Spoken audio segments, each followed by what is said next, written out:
everyone, I hope you're doing well. Thank you so much for joining for this concert at the Literary Music Series. This is a wonderful new series highlighting how music and literature and other art forms can go together, and I'm so grateful to Natalie and to everyone involved to be a part of it. Today I will be leading you through a program called A Journey Through Adversity. I will be featuring works of Johann Sebastian Bach, one of the greatest composers, if not the greatest composer, who ever lived. He wrote 6 sonatas for solo violin, and I will be playing the first sonata in G minor. And I'll also be featuring 4 poems by the great Maya Angelou. Maya Angelou is my favorite writer. I am currently working my way through her 7 autobiographies. I've finished 2 so far. And I just find her work so inspiring. It's so beautiful, and it's so deep and heartfelt and raw and inspiring. And I've picked 4 poems that I feel like go very well with these 4 movements. The first poem I've picked is called Caged Bird, which has a very similar name as her first autobiography, I Know Why the Caged Bird Sings. And for me, the poem really talks about how no matter how much somebody has hurt you or oppressed you or limited you or controlled you or done anything to really hinder your being, the bird can still sing. And no matter what is done, a person always still has their identity. You can't take who you are from someone. You can't take their longings, their dreams, their desires, their essence from them.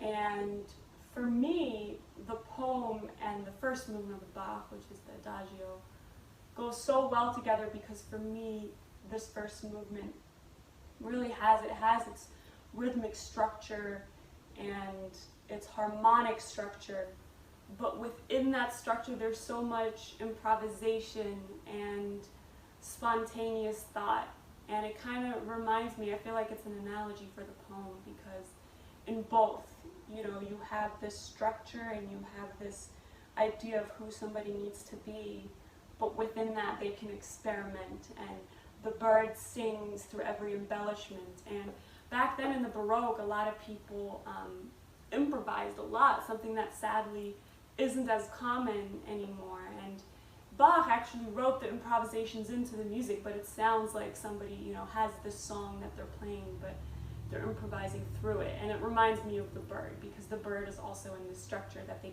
can't leave. But within that structure, they can still have their dreams and their ideas, and they can grow and they can fly and they can sing, because nobody can take your true voice away from you. So I hope you enjoy this.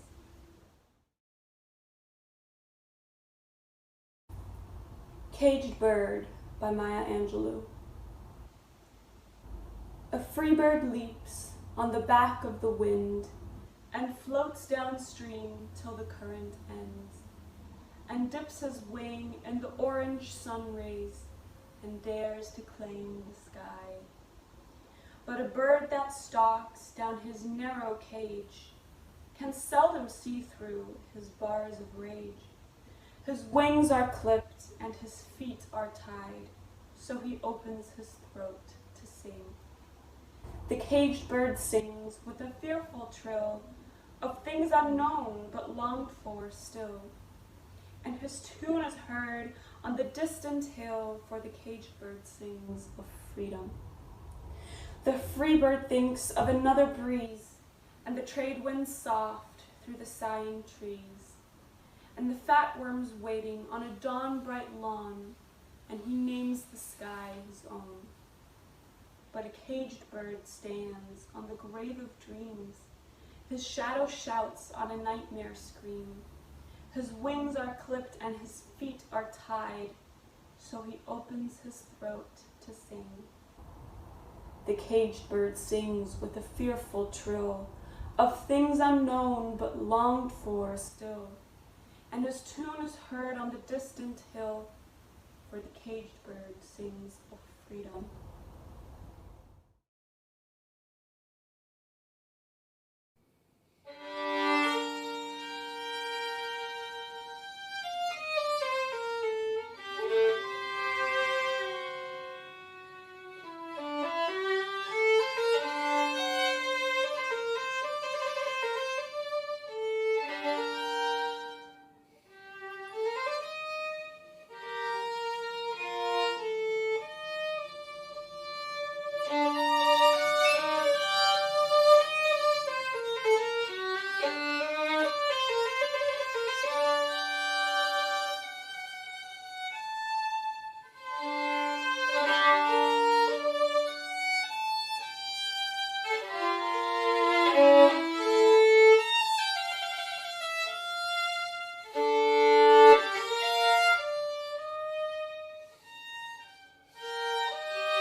The next poem and piece will be On the Pulse of Morning by Maya Angelou, and I'll connect that with the fugue from the sonata.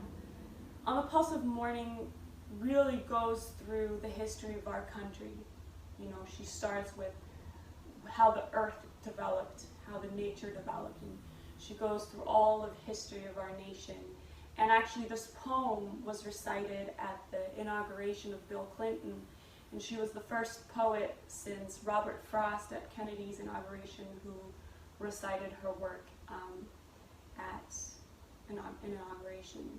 And it's just a beautiful poem because it goes through all the pain and the trauma and the conflict and, you know, of everybody who lived here and who went through very difficult hardships, and the poem develops and it goes through that and eventually leads to the present and poses this idea, this is how I at least interpret it, that we arrive at the present and now we can have our hope to build upon our history and make it a better future and continue our history in a positive way.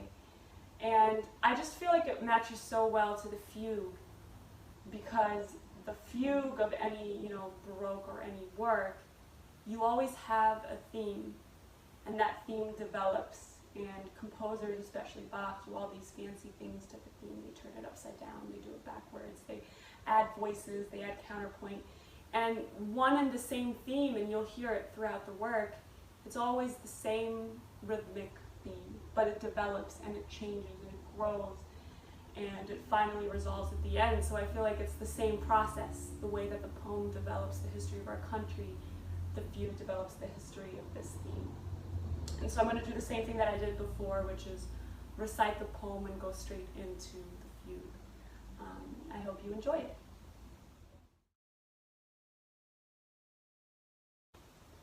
On the Pulse of Morning by Mariella Angelou. A rock, a river, a tree, hosts to species long since departed, mark the mastodon, the dinosaur who left dry topies. They're sworn here on our planet floor. Any broad alarm of their hastening doom is lost in the gloom of dust and ages.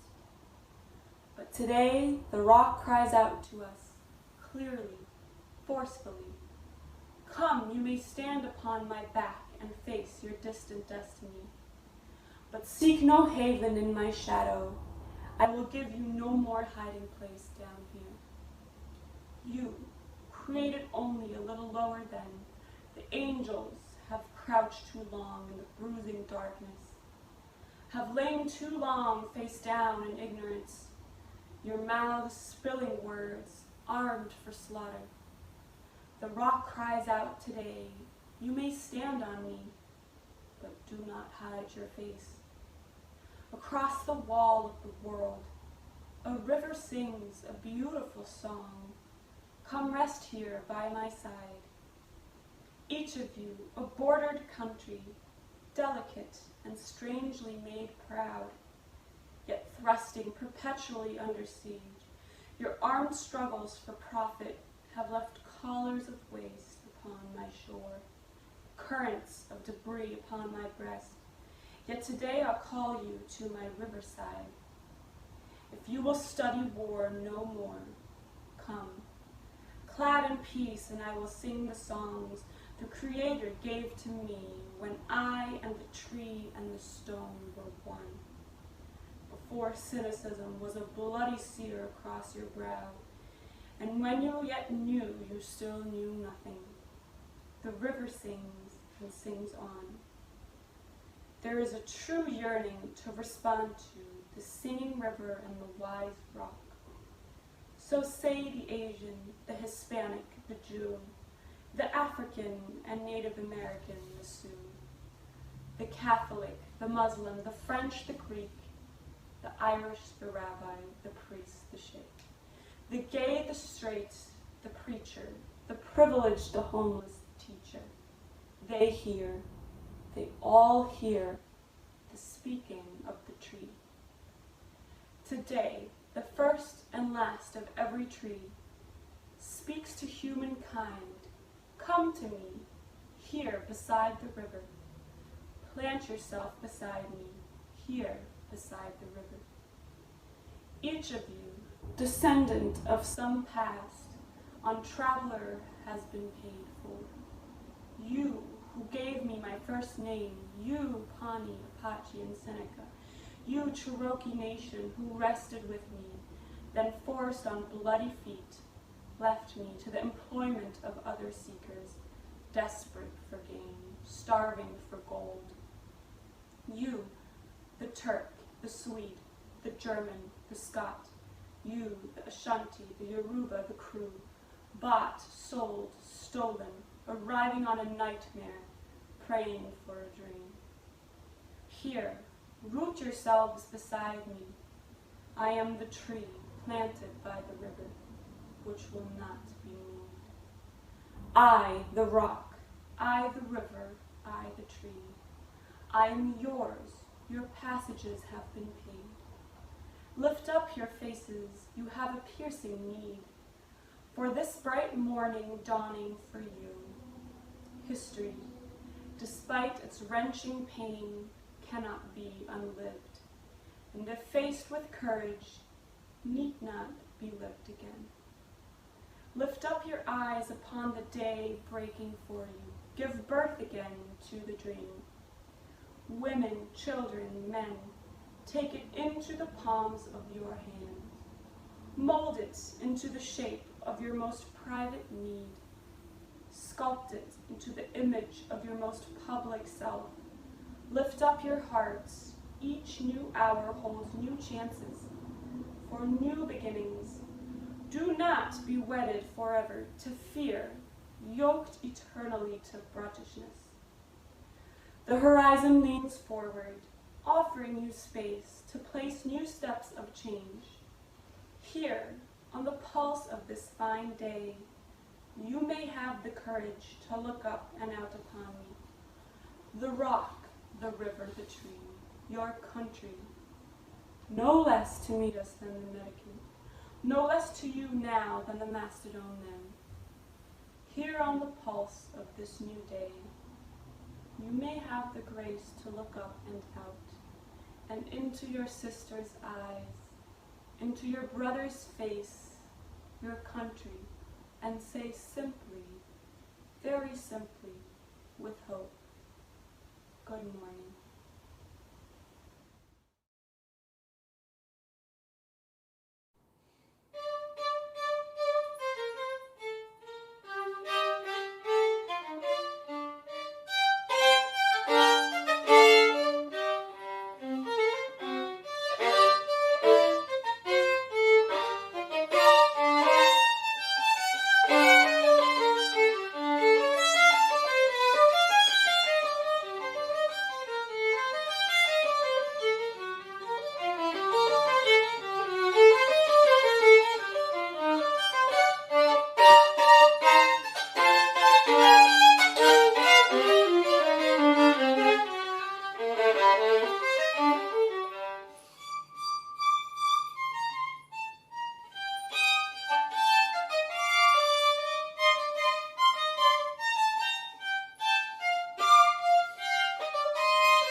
So before the third movement, we're going to hear If I Could Catch a Rainbow by Maya Angelou. And I feel like this is a great piece of writing to think about as we think about what makes someone able to go through adversity. The poem talks about how healing and important it is to be a good friend and to lend your hand to people and help people. And it reminds me of this phrase that Maya Angelou, I've watched so many interviews with Maya Angelou, especially, you know, her and Oprah have all these amazing, very inspiring videos where she just talks about all the wisdom that she's gained throughout her life. And one thing that she always talks about, be a rainbow in somebody's cloud. You know, if somebody's going through something, be their rainbow and do what you can do to share their cross. And if we look at all of history, every person who's had a big positive impact on the world, every single one of them has turned something terrible that they went through, some form of suffering, into using that knowledge that they gained from that experience to help others in a similar situation, or who may have a good understanding of whatever the issue is that they went through. And everybody who lives in their purpose and does this, where you know, people have their hardship and they can turn it around and use the hardship in some kind of way. So without suffering, there rarely is any true greatness, you know. And I really feel like this poem, it's so simple, and yet it describes such a deep and profound concept. And I really feel like it matches to this moon, because this moon is just like a very calm, inward, slow dance that's very thoughtful and very introverted. And I feel like, you know, it totally matches the poem, because somebody's going inward and coming to terms with their suffering or whatever it is that they've been through, oppression or whatever it is. And they then use that and find their self and find their way to help others through that. If I Could Catch a Rainbow by Maya Angelou. If I could catch a rainbow, I would do it just for you, and share with you its beauty on the days you're feeling blue. If I could build a mountain you call your very own, a place to find serenity, a place to be alone. If I could take your troubles, I would toss them in the sea. But all these things I'm finding are impossible for me. I cannot build a mountain or catch a rainbow fair, but let me be what I know best, a friend that's always there.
So for our last poem and piece, I will be reciting Still I Rise by Maya Angelou, which we're going to team up with the Presto, the last movement of the Bach. And I feel like this is such a great way to end because the poem is really a story about resilience. And, you know, she says, still I rise, no matter what we have been through, I still rise. And Maya Angelou has such a remarkable story. She grew up in Arkansas, in a very segregated neighborhood, and she didn't have a lot of schooling, and she experienced endless amounts of racism and oppression as a child, and so did her family. And through a very unique story where she had all sorts of different jobs and traveled, and she had a child, all these things that she had to go through, she became one of the greatest poets, you know, that we know. And throughout her lifetime, she was awarded over 50 honorary degrees, even though she had very little schooling. And she worked with directly Martin Luther King and Malcolm X. She was extremely involved in the civil rights movement. And I just feel like her story is, her life is the epitome of resilience. And this poem brings that to fruition because it's a poem literally about resilience, and she's talking about the resilience of her people, of what they went through with slavery and oppression and all these terrible things. And she says, still we rise, still I rise. And again, it kind of reminds me of the first poem, you know, that no matter what somebody has done to you, you can rise above it. And she was a very spiritual woman, and she always spoke about the importance of God and how she, with the help of God, made it through so many things. And it just reminds me, like, the last and the first are so similar because no matter what terrible things you've experienced, nobody can take that away from you, and you can still rise. And the Presto of the Bach is a very fast, excited, positive, resilient piece. So I just feel like it's a great way to end and to own this point that every human being has a voice, and you can make your way through adversity. And Maya Angelou is, in my opinion, one of the most inspiring life stories that I've seen. And I really can't wait to read the rest of her autobiographies because it's just so phenomenal what she achieved and how she was so connected. Yeah, so this will be the last piece. I really hope you enjoyed it, and that you've been able to be inspired like I'm inspired about this work. And please keep tuning in to these concerts. There's so many interesting topics and ideas being presented. And thank you, Natalie, for having me. It's been a pleasure, and enjoy. Still I Rise by Maya Angelou.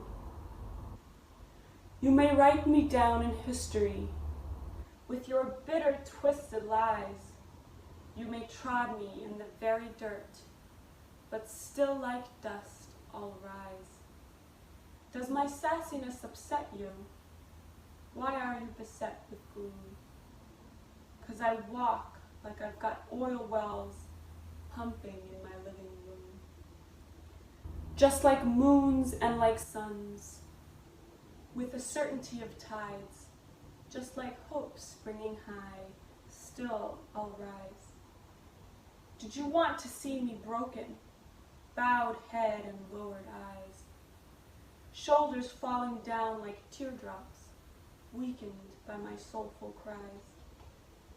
Does my haughtiness offend you? Don't you take it awful hard. 'Cause I laugh like I've got gold mines digging in my own backyard. You may shoot me with your words. You may cut me with your eyes. You may kill me with your hatefulness, but still like air, I'll rise. Does my sexiness upset you? Does it come as a surprise that I dance like I've got diamonds at the meeting of my thighs? Out of the huts of history's shame, I rise. Up from a past that's rooted in pain, I rise. I'm a black ocean leaping and wide, welling and swelling, I bear in the tide. Leaving behind nights of terror and fear, I rise. Into a daybreak that's wondrously clear, I rise. Bringing the gifts that my ancestors gave, I am the dream and the hope of the slave. I rise, I rise, I rise.